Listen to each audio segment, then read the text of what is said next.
right, hello everybody. Welcome back to our webinar series, Let's Talk. My name is Amber. I will be talking to you guys today of how to find a practicum site. Let's get started. All right, so for our webinar reminders, I am recording, so that is in motion right now. Just please make sure that your microphones stay muted throughout. If you have any questions or concern, you can send it into the chat bar, or we can have a chat once I'm done presenting. So as mentioned, my name is Amber Sobeck. I am a graduate assistant for psychology. I'm a first year counseling psychology graduate student. And an overview of what we'll be going through today is program requirements and expectations, our faculty mentors, organization of information, finding a site during COVID-19, self-assessment, networking, investigating potential sites, creating your own experience, contacting potential sites, fostering the relationship, questions, and then resources available.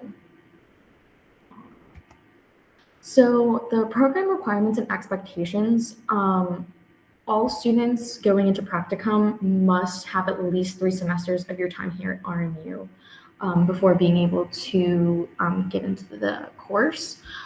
There is a 120-hour requirement related to the career interest.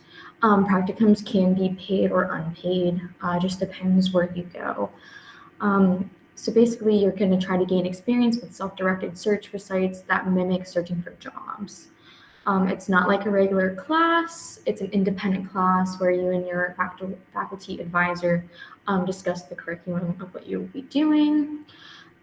There's different kinds of experiences that you can encounter. You can have direct client contact. It can be group or individual, observing clinicians that are in practice.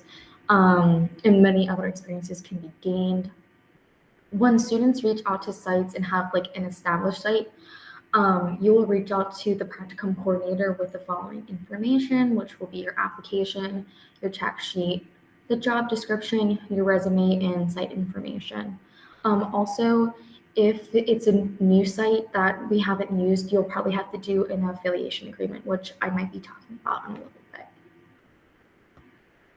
All right, so faculty advisors, we have a few.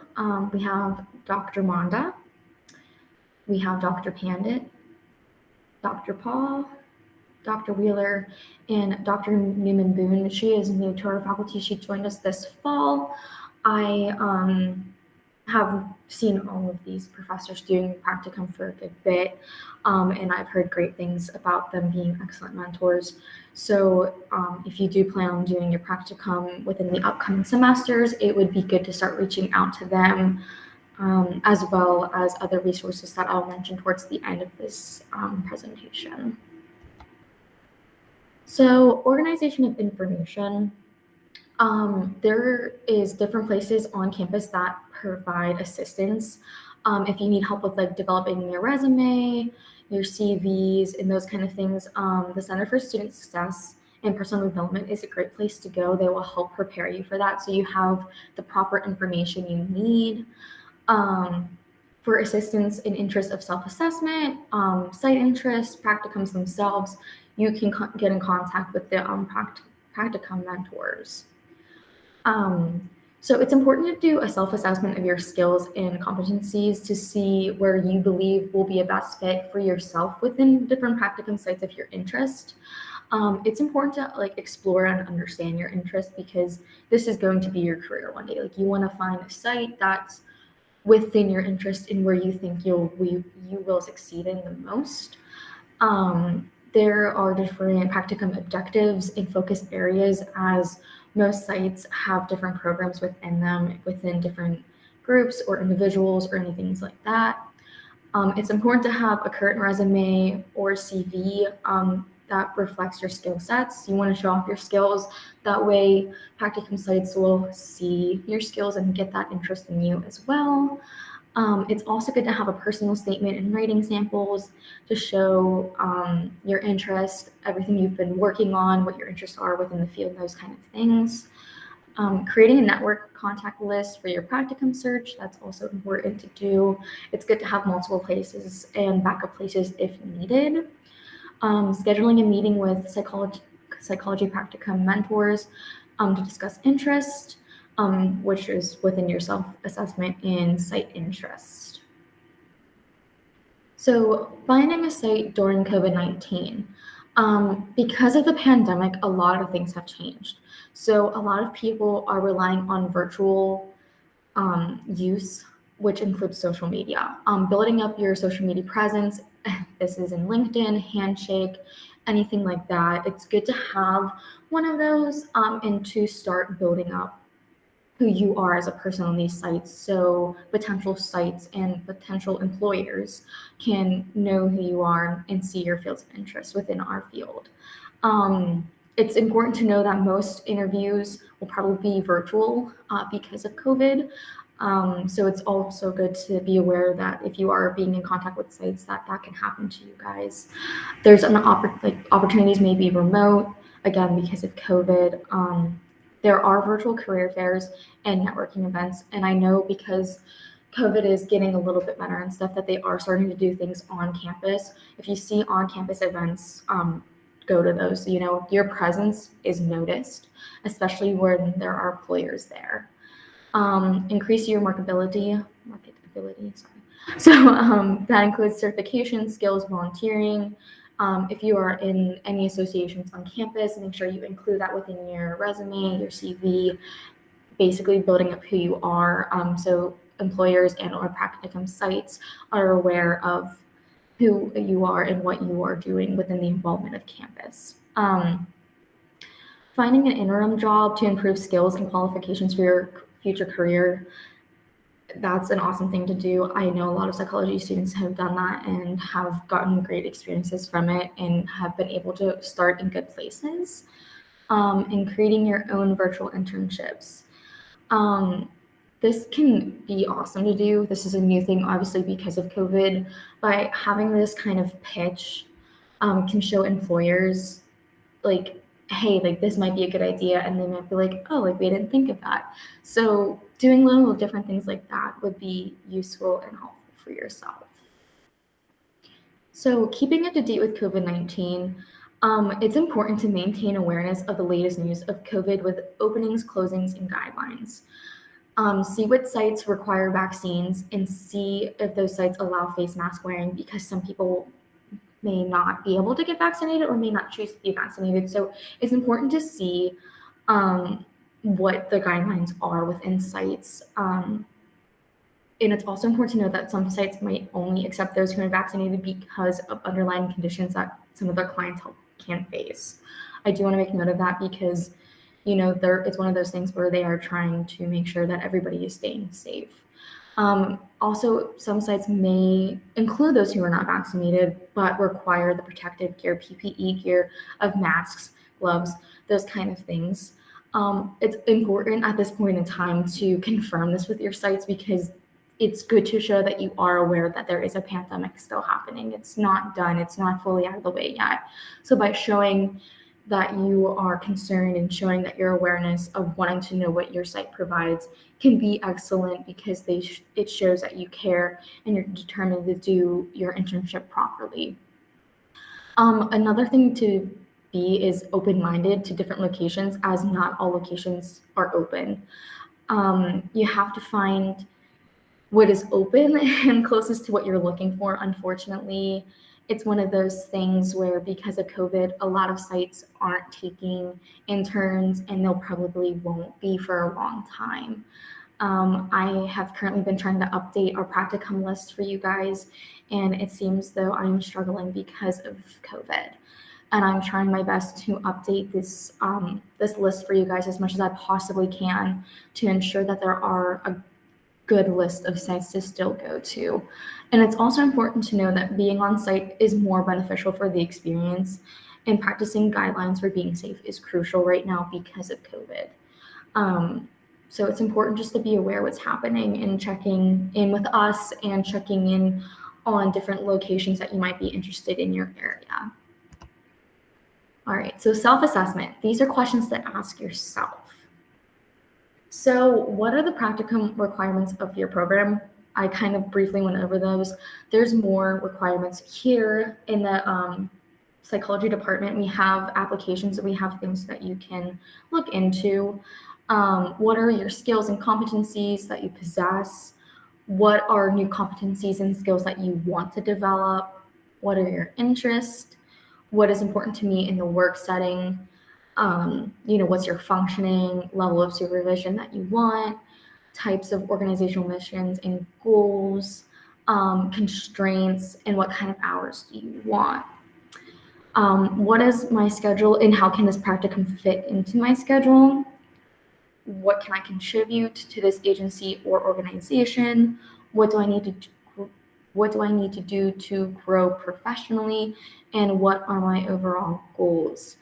It is really important to ask ourselves these questions. I mean, you don't have to ask yourself all of them, but the majority of them, because you want to find something that not only works for you, but works for that site as well. Again, a lot of sites are limited and a lot of sites are becoming very competitive because of COVID-19. So it's important to make sure you have your I's dotted and your T's crossed at this point to make sure that you are keeping up to date with yourself. And again, if you have any questions with these kinds of things, like seeing what fits for you, you can always reach out to us and the mentors within the department. Networking. So it's important to locate resources to begin the networking process. You can ask any faculty supervisor that helps run practicum. Also different areas within RMU, which I'll talk about in a little bit.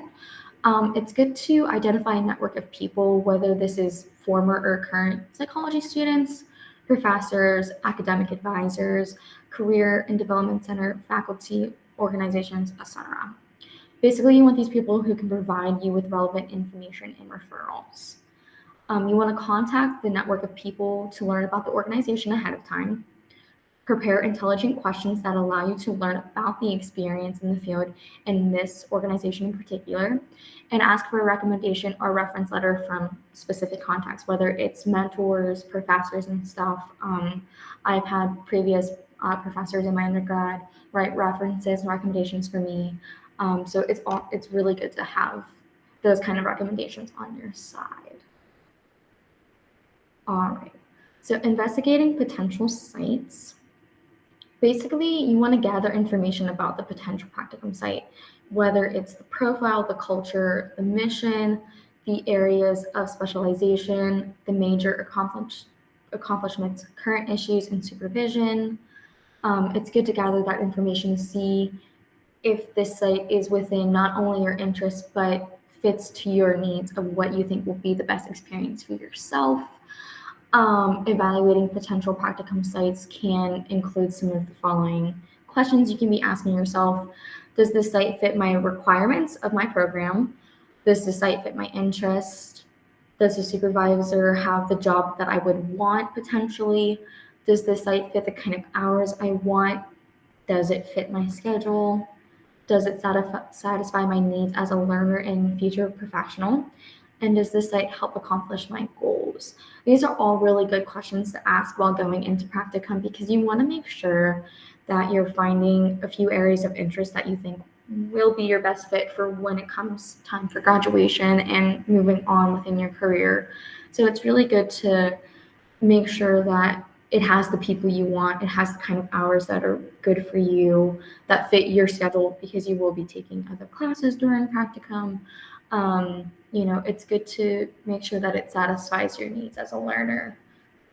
Personally, myself, I did a lot of investigating, and during my undergrad and still in graduate school, I have had the interest of wanting to work with veterans. So I actually got in contact with David Osman down in the Veteran Center here at RMU, and we were able to make a practicum work for myself.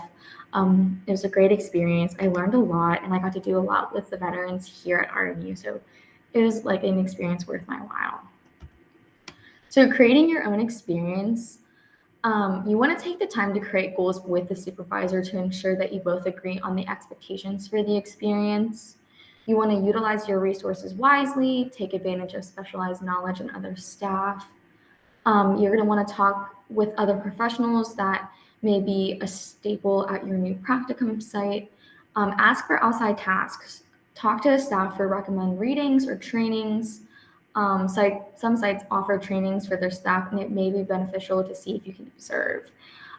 It's important to really be on top of talking to the supervisors and the staff of the site that you want to be working at and could be working at, because it really shows that you're determined to make the most of your experience and create it as your own by learning the processes of what your site provides, what your sites can do, and ultimately how it's going to benefit you in the long run.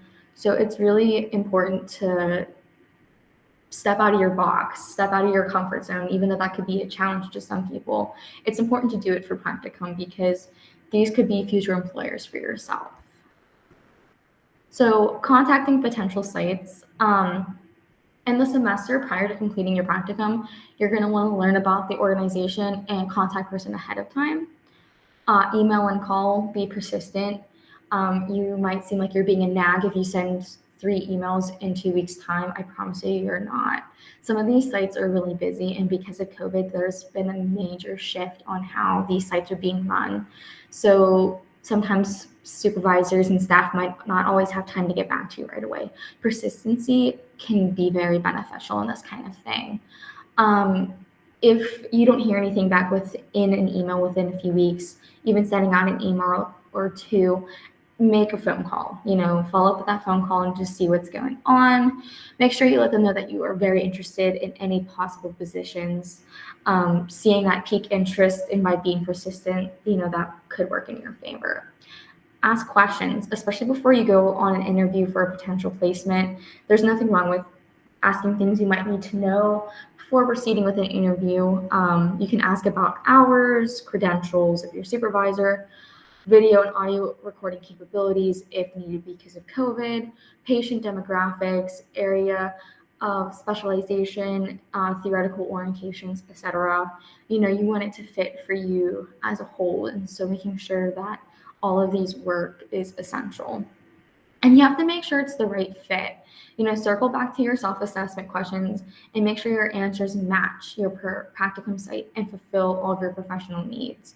By doing this, it can make the experience what you want it to be.